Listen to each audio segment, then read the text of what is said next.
17 жашында алгам. Карабашым жейчи. Аферис байкай. Там балбай, мумбай, келет, машинелер менен келет. 7 ай, 8 ай жер бетин көрбөй, подводный лодкадан чыкпайбыз. Мага кат жазган бир аялдын крышасы ордун эмес болот. Акчасын сурап, тамеки акча берчү. Бунда чынын айтканда профессионал актер аз. Салиянын өзүнүн аты башка. Акманайдын өзүнүн аты башка. Сүйгөнүм үйүмдө араб кулдар, дин баштар, анан адахансалар, зыяны болбосо калпайт өрсө. Сапожканын размери менен тең мындай шығып. Көп жакшы ит издеп барсам жок экен. Өлүмдү көрөт, тантыган эмелер дейт. Мен соло медианы билбегенден айылым вообще дейт. Салам достор, дал ушул деги эле адамда өнөр деген нерсе жашаса, ал канчага чыкпайлы, баары бир ал биз менен чогуу жашай бермекчи. Бүгүн бизде да өзгөчө сонун коногубуз бар, дал ушул баарыбызга белгилүү Facebook жылдызы актер Канатбек Шабдалиев. Жанагы неме деген түшүнө албай атам зоологияны. Эмне? Зоологиядан бөлүнөт турбайбы? Сойлоп жүрүүчүлөр, сүт эмүүчүлөр, кемирүүчүлөр деп. Жаз сүт эмүүчүлөргө биз киребиз.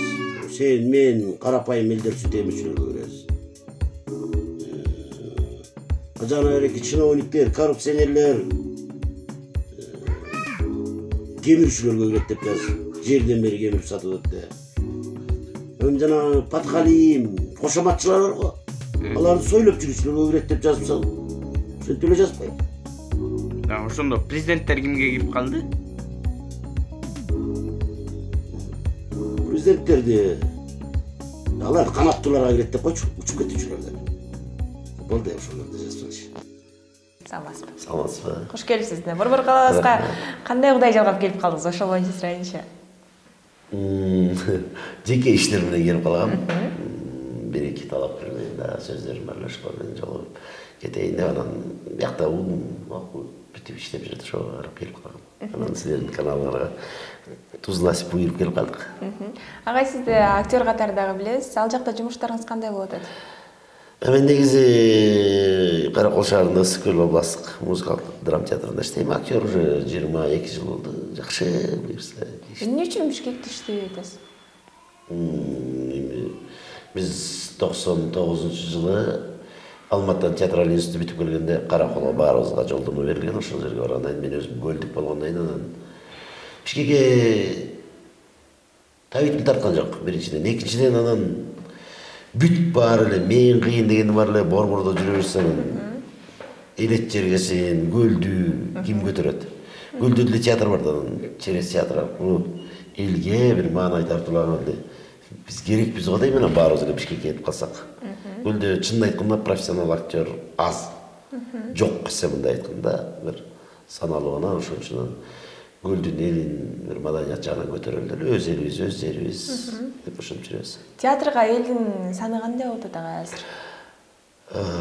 Башка жакты билбейм, бирок көлдө жакшы, Кудайдын кулагы сүйүсүн. Башында күчкө салып погранчастын, военный частардын солдаттарын алып келип, студенттерди кыйнап, шанс менен алып келчү элек. Азыр шүгүр, уже 1-2 жолу кыйнап алып келгенден кийин эл аябай эле келе баштады, өздөрү кызыгуу. Негизи эле мына ушул театрга болгон азыр көпчүлүк актрисалар, актерлар айтып калат, жаштардын саны азайып баштады, кызыгуулары жок, ошону тартыш үчүн өзгөчө бир спектакльдер ойнош керек, өзгөчө бир кинолорду тартыш керек депчи. Мисалы үчүн сиздер иштеп аткан аймакта кандай бул жаштардын саны? Көп эле, мисалы үчүн кызыгып келгендер. Мен бир нерсе айтайын дедим эле, ушул жакшы суроо бердиң. Азыр жаштар китеп окубайт. Өзүң деле көрөсүң, китеп окуган жаштар жок. Эч кимди окута албайсың. Азыр жаштардын баары интернет, кино, ютубта кино көргөндө азыр кинонун баары уже биздин атабыздын нукуралуулугу, нарктуулугу, насилие жоголуп баратат. Ошонун баарын азыр кармап кала турган бир гана театр калды. Анткени ошол жерге 200 баланы күчкө салып зордоп алып келсең да, ошонун 3 баласы туура түшүнүп калса, мисалы Курманжан Даткач, Айтматовдун чыгармаларын, Манастан улуу Семетей, Манас атабыз жөнүндө спектакль көрүп калса, ошонун 3-өө түшүнүп калса, биз тарыхыбызда театр менен сактап кала турган болуп калды ошентип. Так, өзүң деле билесиң, бир бала китеп окуйбу? только театр менен карап калдым. Башка эч кандай баалуубуз калган жок. Маданиятты. Мен ойлойм ушу. Мен өткөндө Фейсбукка деле жазбадым деле. Маданият менен спорт мамлекеттин жүзү. Ал эми билим деңгээли деп. Бизде Кыргызстан ушул үчөөнү тең арттабыз. Азыр аслында самый бар жашаш керек, акча табыш керек, үй салыш керек, машина алыш керек. Просто бирөөнү көрүнүш үчүн жашаш керек да. Өзүң үчүн эмес, бирөөнү көрүнүш үчүн. Facebook жөнүндө сөз баштап калдыңыз. Дал ушул жактагы өзгөчө кызыктуу постторуңуз тууралуу сүйлөшөлүчү. Мынакей Соло медиа порталыбызга айткандай эле дагы сонун бир кызыктуу пост жазып койсуз. Ал жакта жазган Солто дегендери. Солто. Ошолор кимдер? Facebook менин кесибим эмес, бирок Facebook хобби деп койсаңар силердикиндер. Өзүнчө мен кээде жумушта отуруп деле бошой калганда, үйдө отуруп, машина айдап барат токтогон жерден эле Facebook'та чыгарам. Facebook азыр чын айтканда Facebook эле башкарып калды го. Керек болсо любой мамлекеттик кызматкерди Facebook'тагылар коюп коет, кайра Facebook'тагылар алып коет да. Ал Facebook'тагы Солто, Салия, кимдер жана мен комментарий жазгандар. Шарт эле жок. Айылда жүргөндөй жүрөбүз да. Фейк деп койсоор булар жакшы фейктер. Мен алар менен кезиккем, аттарын билем. Аттарын айтпай эле коеюн, эртең оогат бул экен тиги жер. Ал жакта башка аттар менен киришет да, тиги жакта. Солтонун өзүнүн аты башка, Салиянын өзүнүн аты башка, Акмынайдын өзүнүн аты башка. Просто эле атын жашырат, үй бүлөсүнөн уялабы же балдарынан уялабы, бирок тамашалар жазышат да. Сиз курактуу эле эмелери бар деле? Бүт бар менен тең. Менден 1 жаш 2 жаш кичүү, менен теңдер. Алардын арасында сиздин сүйгөнүңүз да бар деп уктум го. Сүйгөнүгө кандай сүйгөн үйүмдөмүн. Аялым бар. Бирок тигилер достор менен ал сүйүү темасын эле элдин маанайын көтөргөндө өзүң эле байкап атпайсыңбы, акыркы учурларда ошо Facebook аябай эме болуп кетти. Ооба. Саясатташып, анан Facebook'ка кирсең, эмне темадан корком? Мен саясаттан качам, анан дин, араб кулдар, дин баштар, анан теңирчилер деп бөлүнүп ашкан уже. Анан саясат канча бөлүнүп кетти. Дакансалар, Мадумаровчулар, Адахансалар, Текелер, ушул кыргыз теле бөлүнгөнгө жакын турбай эле. Ошондон ошолордон тажагандан мен Facebook'ка тамаша жазып, элдин көңүлүн, маанайын берип урганга аракет кылам да. Что зачем мен? Азыр кээ бирөө үйүндө диванда жатып алып, эски диванда жатып алып, теке бар, мен теңешкиси келет да, агасын айтат. Кээ бирөө келип алып, Жапаров, Садыр Жапаров, президентибиз менен теңешкиси келет. Антип койт, тигип койт. Зачем аны? Андан көрө ар бир адам өзүнүн деңгээлине жараша мен мисалы менин максатым бийлик эмес, менин максатым элдин маанайын көтөрүү. Мен ушуга жаралгам. Мисалы үчүн сиздин деле кээ бир постторуңуз саясатчыларга же болбосо азыркы таптамда аябай бардыгыбыздын жүрөгүбүз түшүрүп аткан митинг тууралуу дагы анча-мынча мындай кагазга ороп жазган постторуңуз бар экен да. Коркпойсузбу ошону жазгандан кийин? Жок, мен азыр коркунучтуу болду. Бир да чоңдорго тиишпейм өзүм. Может, постторумду көрүп, любой эле киши бир дагы саясатчыга тиишпейм, бирөөнүн аброюна шек келтиргенден болот. Тамаша алып коесуз. Жок, шек келтирбейм. Анткени ал ким, мен ким? Анын орду башка, менин ордум. Мен просто тамаша салып, аны кандай десем, пиар деп коелу. Силердин тил боюнча. Рекламалап да? Реклама көтөрүп коем. Анда мага бир тыйын эчтекесин берет. Жөнү гана аларды эл алдына мен колуман келишинче аракет кылам, жакшы жагын көрсөтүп койгонго. Бирөөлөр талашып атканда ошол жагын талашты жөнгө салганга эми колуман келишинче аракет кылам да. Мисалы үчүн ошол эле учурда, шайлоо учурунда дагы көп эле сизге мага иштеп бер дегендердин саны көп болсо керек. Ооба, иштедим. Иштедиңиз жакшы эле. Мен негизи шайлоого иштечү эмесмин. Мындай саясаттан жок. Былтыр ошо Атамекен партиясы келип, Жанара Кайттар, Элмиралар келип сурап алдылар. Иштешели дедим, иштеп көрдүм, жакты. Жашыргандым да, акча алдым бир аз. Чын ал. Ой деп мен мисалы тамадамын да. Тойдон алам бир $300, $200. Арада жакшы акча төлөдү бир 20 күч деп. Андан кийин могу шайлоодо Токтош иштедим. Эмил Токташевка иштеп өткөздүк. Мен өткөзгөн жок, өзү өттү. Жок, мен өткөзүлө бактырбайм, өзү өттү, өзүнүн кадыры бар экен. Бирок мен только мен немем агитатор эмес, пиар кылып элге тааныштырып, жүзүн ачып. Анан быйыл да кандидатка иштеп атам. Бишкектен Свердловский районунан Первомайскийден ошком. Анда өзүңүз да саясатка аралашып кетпейсизби? Жок. Мен вообще саясат, мындай бийлик, мансап, кресло дегенден качам. Ишенбесең мен театрга деле киришти. Худрук болуп иштеди. Болбойм деп директор өсүп, худрук болбойсуң дедим. Жок, лучше директор болоюнчу деп. Сиздин ордуңузда эмесмин деген. Мен адам бизде Кыргызда мындай да. Колунан келеби, келбейби, баары үйдө жатып алып депутат болсо керек, баары президент болсо керек, баары саясат. Ар бир адам өзүнүн ордун билсе, жоопкерчилик деген бар. Мен ушуга татыктуумун, ушуну иштей алам деп. Мен өзүмдүн ордумду билем. Менин ордум театрда актерлуктан өйдө чыга албайм. Директор болуп бирөөнү башкарып, бирөөнү коркутуп, үркүтүп, анан бирөөнөн коркуп, ага жагалдан жашагым келет. Мен эң биринчи алда койгон максатым жана эң биринчи бакытым эркиндик. Просто жөнөкөй актер, эркин жүрөм. Даже Караколдон өзүнүн областык Жантөш театрында мен худсоветке мүчө болуп коюптур. Көчөдөн бери чалып атат. Бүгүн бир пьесаны окуйсум. Ошого бара албай калган үчүн эртең барып айтсам деп атам. Момунун ардын деле кереги жок, мен ийин эркин жүрө албай калат экен депчи. Чын мындай эркин өзүмө берген ролду ойноп, майын чыгарып ойноп, мен ар бир ролумдан өзүм кайф алам да.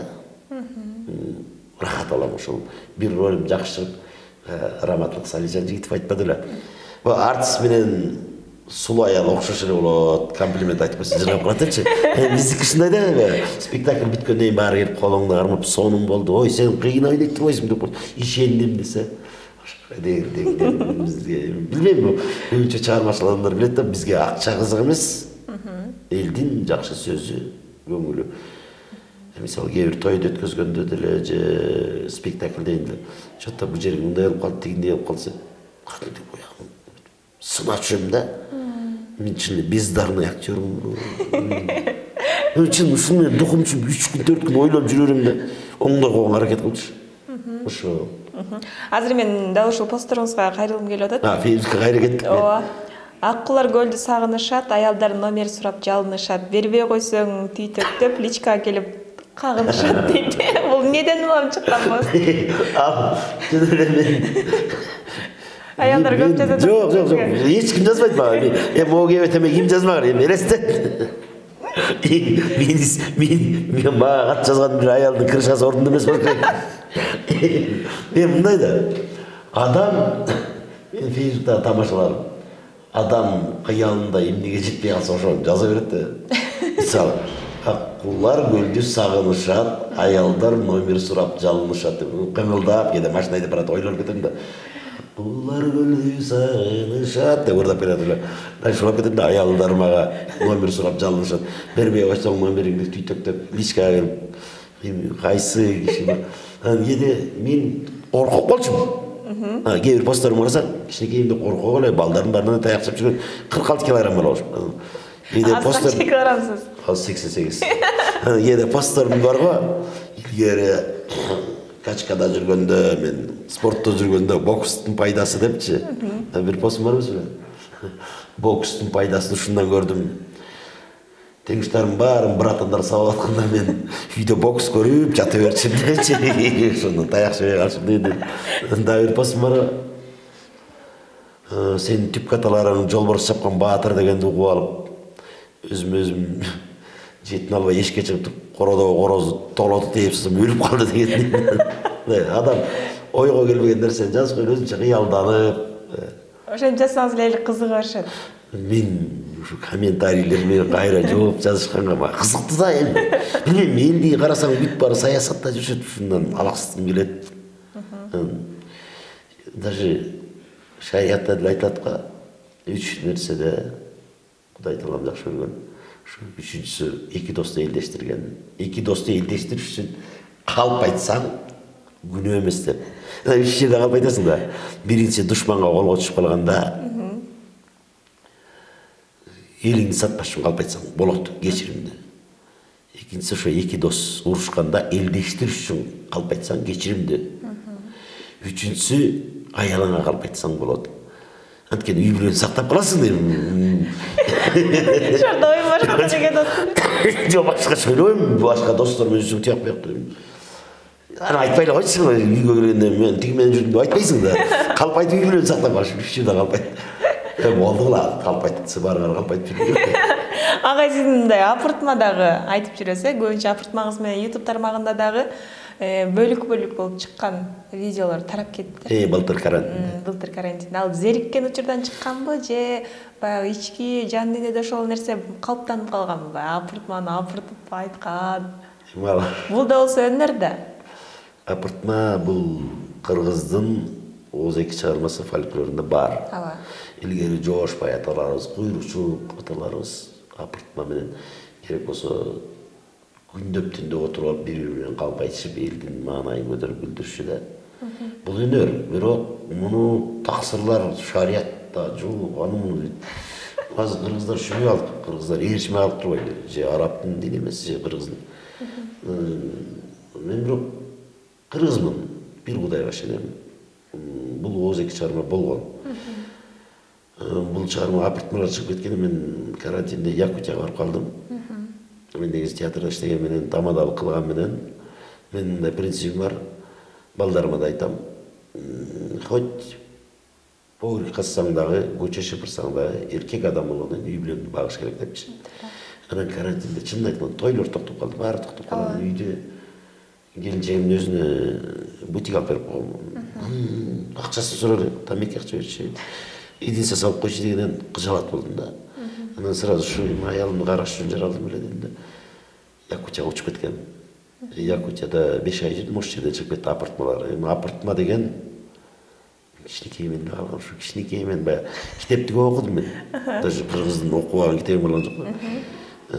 Китеп окудум, ошондо китептен окуган Санжыра, анууларды досторума, классташтарыма апыртып айтып, кээ бирөө окпойт да Санжыраларды айтсаң, анан азыркы заманга салыштырып, там балбай, мумбай, келет, машинелер менен келет, джиптер менен балбай да машиналар, ормон тияктап өзүнчө отуруп ушинтип айтып, көндүрүп анан студент кезде Алматыга барганда да жана курсташтарым бар го, тиги Аскат Сулайманов, Рахат Сулайманов деген да бар, бүт эле Сулаймановдор окшойт. Ошолордун Санжыраларды айтып берип, алар ооздан ашып атты. Мага кызыктуусучу, айтып атып, адам монтип отурган. Мунт дегенде аларды кошуп башын. Өйнө бейилтип колдум десем аларда деп коюшат. Ошондой апыртман анан кийин уже окууну бүтүп бала бакыралы болгондон кийин балдарыма жомок айткандайм. Азыркы балдарды алаксыта албайсың го. Ооба. Уже балдарыма жомок айтканда апыртыш керек болуп калды. Эми өзүм уянып калдым, эми элестетим. Менден экинчи балам өтүп кеттир. Апыртканы. Өткөндө балам мындан 2 жыл мурун классташтар менен келип калды, 7-чи класс. 2 классташ, мектептин жанында иштейм да. Тамак жешет, классташтар менен келип калам отуруп. Классташтарына айтып атам, 2 классчы. Чоңоёсуңар, армияга барасыңар десем, сиз армияга бардыңыз белет, уялып кеттим. Ооба, мен морфлотто 3 жыл служить эткем, бирок биздики 7 ай, 8 ай жер бетин көрбөй, подводный лодкадан чыкпайбыз деп апыртып атсам, балам туруп тынчылап отурган. Ооба дагы папам дагы көлдүк болуп калып, подводный лодкадан чыгып таза абага дем алып, кайра келет, балык салып кармай келип, подводный лодкада ууруп берчү кетип, же баламды тие албайм, калп айтпа дейин дейчи. Даже үйдөн ошондой эле. Мен кичинекей мен спорт костюм аны муну десем, тиги классташтар эми балам калп айтып атат. Мен тушо тоюмда дагы жана жүн жиптер бар го деп коет тиги балдарына. Ак кара жүн жип байлап коюп тушо тоюмда. Кичинекейимде бирде болчумун. Чоң балдар чуркап келсе коркуп кетип, өзүм качып кетип, анан ат менен араң кармап мен тушо кесип кеттим. Ушундай өтүп кетти балдарыма дагы. Эми бул апыртма зыяны болбосо калп айта берсе болот керек эми. Элге зыян кылып, тигини кайраштырып, муну кайраштырбай элем да. Просто тамаша иретинде бул элдин фольклору. Ооз-эки чыгарма бар. Анда акыркы апыртмалардан мени ишендирбейсиздир. Бүгүн туулган куттуктабайсыңбы? Туулгаңыз менен куттуктайм. Канчага чыктыңыз? Iya. Канчага чыктыңыз? Кыздын жашы сурабайт дейт. айтпай эле коеюнчу. Сапожканын размери менен тең мындай шығып. Елестедер сапожканын размери канча? 42. 42 детский да. Чоңдору биле Ошо экен. туулган күнү менен куттукташты кечинде. Американык менен бизге бир күн айырма билесиңби? Америкада бир күн уже 15 көчө 14 болчу. Жеки чалды. Оня. Сен туулган күнүң менен деле кыскасы эле жеки жүзүлүш. Болос жалпас ошол чөйдө пырлар бериштир. Алар через банк которуп өзү силерге кечип келген ошо юан которуш керек болуп калды. Юан да. Ооба, юан. Канча отуруштур? Шыл которсам $600 болду. $600. Жымат немелерди өзүнүн. Аларды кинодон көрүп ойлойсуң, жылдар акча алган, канчалык адам баягы сайын. Битир болуп калат экен да. Үйүнө барсаң деле мындай эле. Эптеп эле отурушат. Жок, эптеп септеп отурган эми арзан кафелер же биздин кедей мамлекетте. Сиз өзүңүз кандай кафелерге барасыз? Кыргыз кафелери бар, жана корейский кафе бар, биринчи жолу. Өпкө жакшы издеп барсам жок экен. Кыргыз эле сорбуш. Ошо. Да кимдер куттукташты? Жылдыздар Кыргызстан. Курсташтарым, Аскат, Камчы досторум. Чалып эле куттукташты, акча берди, иштик эле. Мен ошо барап келем. Мен өткөндө Facebookка жаздым да, 6 күн калды туулганыма. Алдын ала айтып коеюнчу. Менде жанагы М-карт, М-банк, анын деген жок, карточка мен. Сиз эле чөндөккө салдыңыз. Жок, аялымды бар экен. Ошо анын карточкасында сүрөтүн чыгарып мага сала берсем.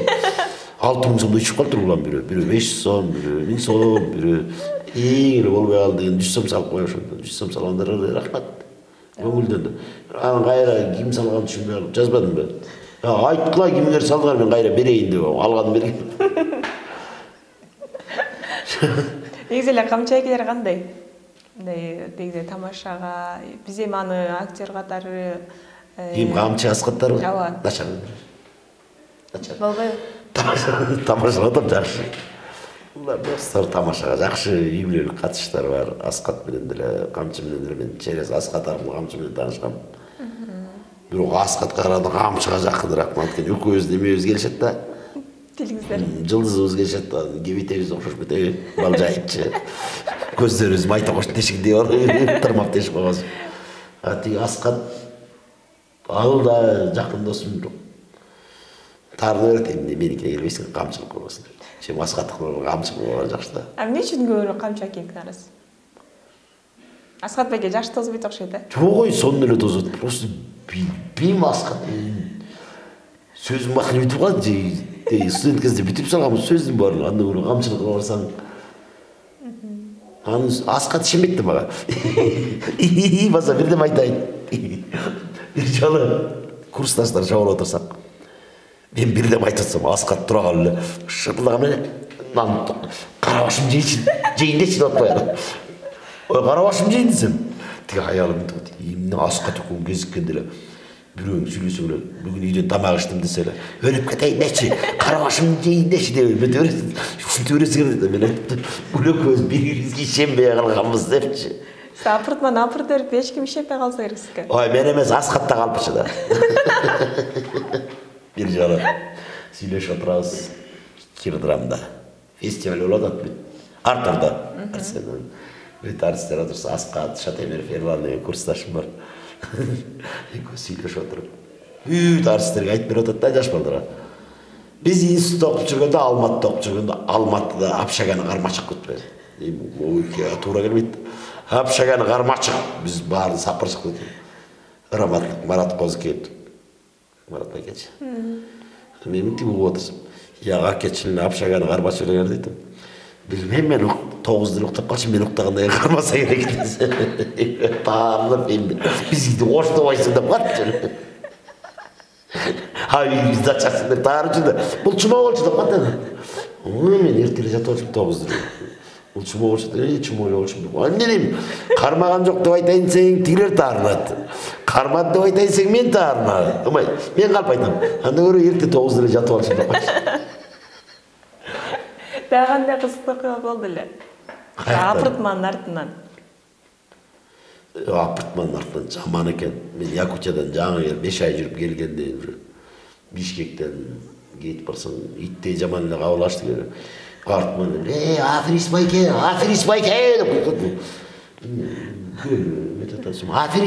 деп карасам мен айтып сүрөткө чыгып алчу дейт. Мен аферист эмесмисин? Сиз аферистсиз го деп. Ал тамаша ретинде калбайт. Мен аферист болуп бирөөнү алдап да көрө элекмин. Мындай бирөөнүн акча алып бербей да кое элекмин. Өзүм так элемин жашоомдачы.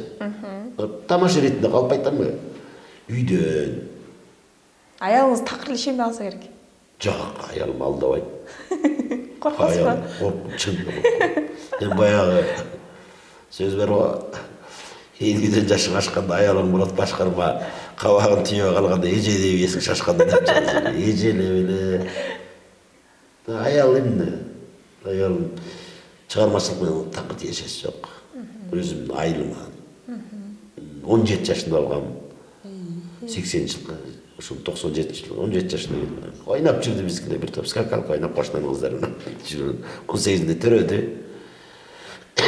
Төрөгөндө токтолбой жүрдү. Ойнап. Мен жумушум түшүнөт, бирок аралашпайт. Мен даже Facebook'ta аялым кирет. Бир да постумду окубайт. Только ал аялым Facebook'ун ачып карасаңдар, эменин баарын кулинария, балага кандай тамак бериш дегендерди бөлүшөт. Башка эчтеке кызым. Канча балаңыз бар? 3 балам.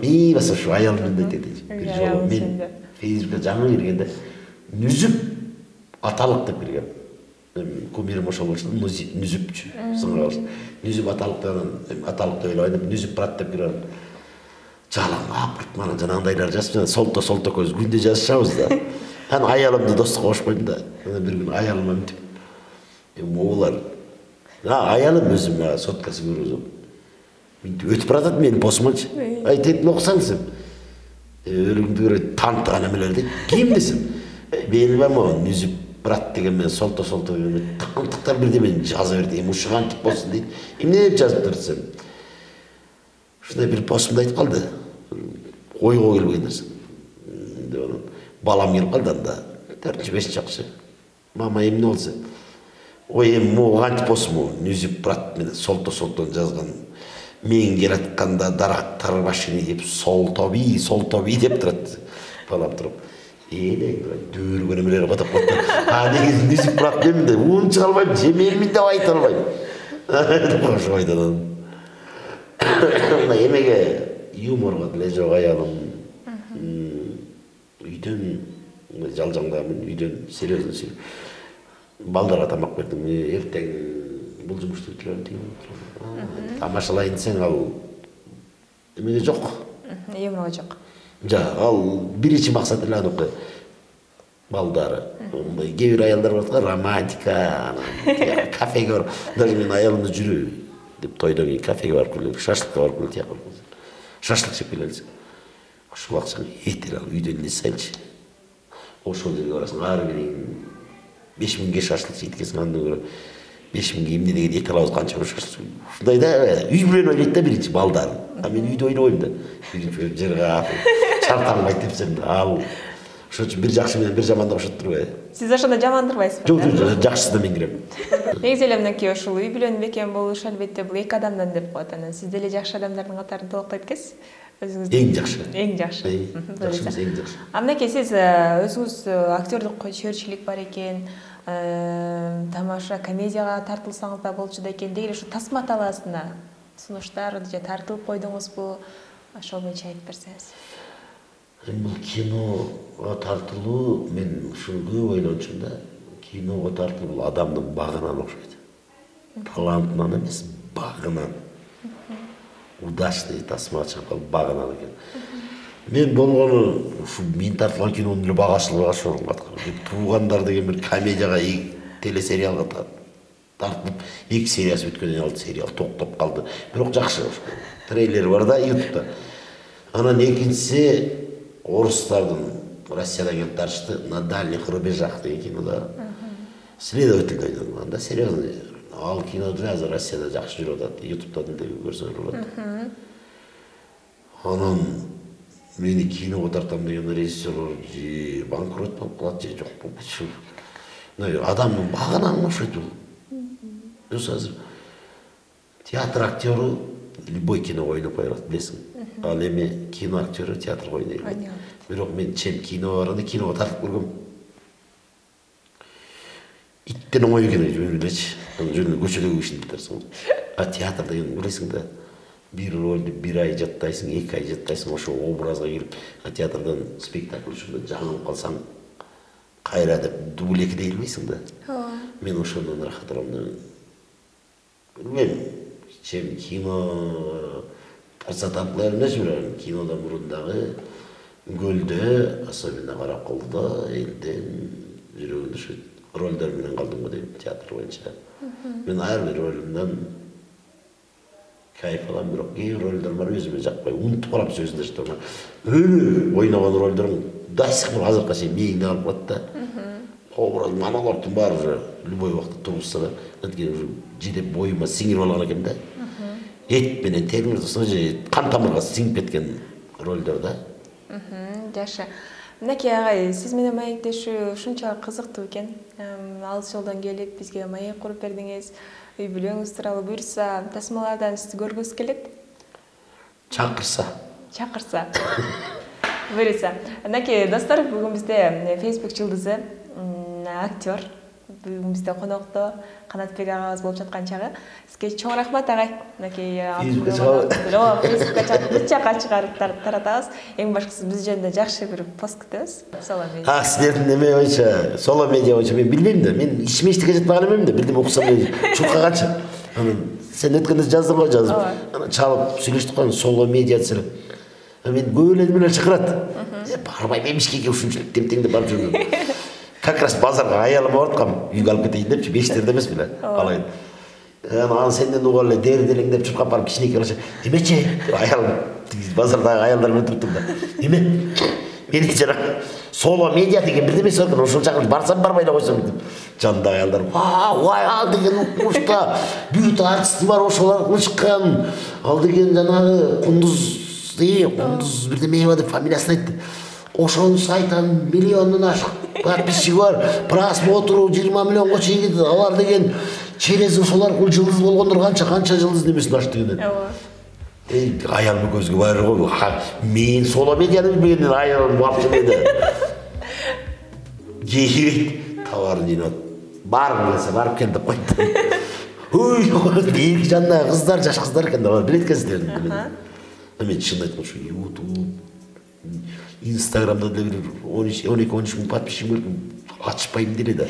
Ben только kızıkkan Facebook, elçilepin комментарий, лайк санап, комментарий, кызыктуу комментарий жооп жазам анан. Болду ошону настроение ачып койман, иштерим бүтүрүп жүрөм. Ошол ийгилик силерге. Чоң рахмат. Жакшы деп уктум бирок. Ооба. Буюрса жакшы деген комментарий күтөбүз. Агайыбыздын апыртмаларын дагы калтырбай көрүп, жакшы комментарий калтырып туруңуздар. Буюрса кийинки берүүдө көрүшкөнчө дейли. Амандашканча. Сиретке деп коелу.